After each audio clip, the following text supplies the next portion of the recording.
number and date of birth. I'm joined now by Congressman Mike Rogers, chair of the House Intelligence Committee. Congressman Rogers wrote some of the leading legislation on all of this. Congressman, what do we take away from eBay's announcement today? And then I want to broaden it to talk about the cyber threat. Sure. It's that even non-nation-state actors, so people who aren't affiliated with governments around the world, are getting more sophisticated. So you have China that is leading the way on economic espionage at a breathtaking pace.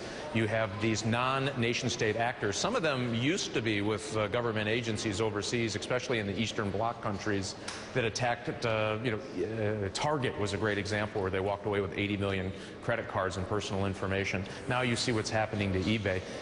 This problem is exponentially getting worse, and that's why we need to take even more aggressive action here very soon if we're even going to give the private sector an opportunity to defend itself. Well, what about the action that the Justice Department took this week in laying out charges against specific Chinese officials? I'm not just saying that China generically was doing this, but going after individuals. Was this just a head fake, for public relations? Because there's nothing really that we can do against these foreign officials, is there? No, that's true. I mean, they're not likely to end up in a U.S. courtroom, but it was a very important shot across the bow of the Chinese military and intelligence services that we know who they are and we know what they're doing.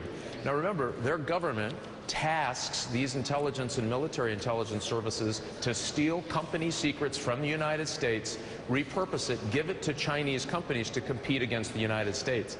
We have lost hundreds of billions of dollars worth of intellectual property and literally tens of thousands of jobs that go with it, all because they're cheating. They're stealing our stuff and they're repurposing, competing against us.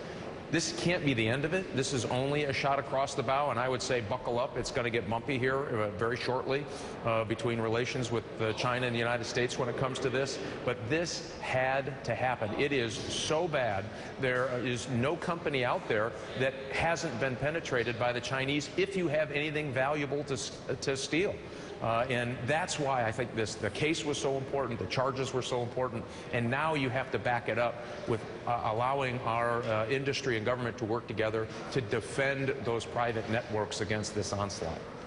I should point out that to our viewers, any who don't know this, that you're not just the chair of the House Intelligence Committee, you're also a former FBI guy, so you know a lot about these kinds of cases.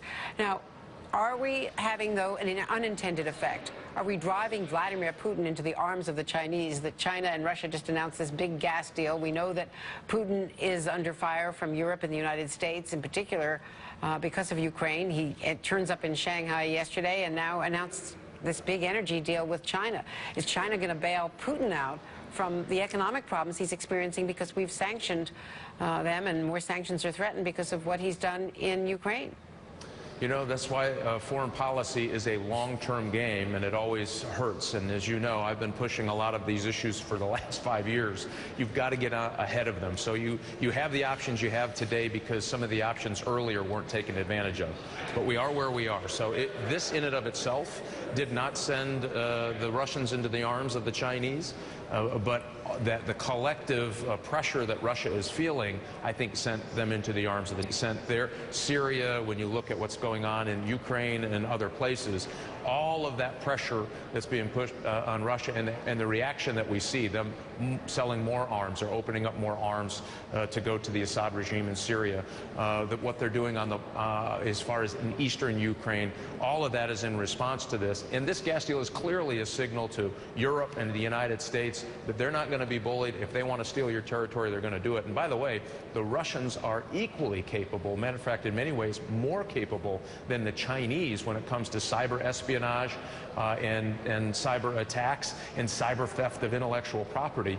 And again, most people don't see it. This is so breathtakingly bad that I felt it was important for the administration to do this, to send a very clear signal. We have got to start putting pressure on the Chinese. Stop stealing this stuff. It sends a clear message to the Russians we're paying attention.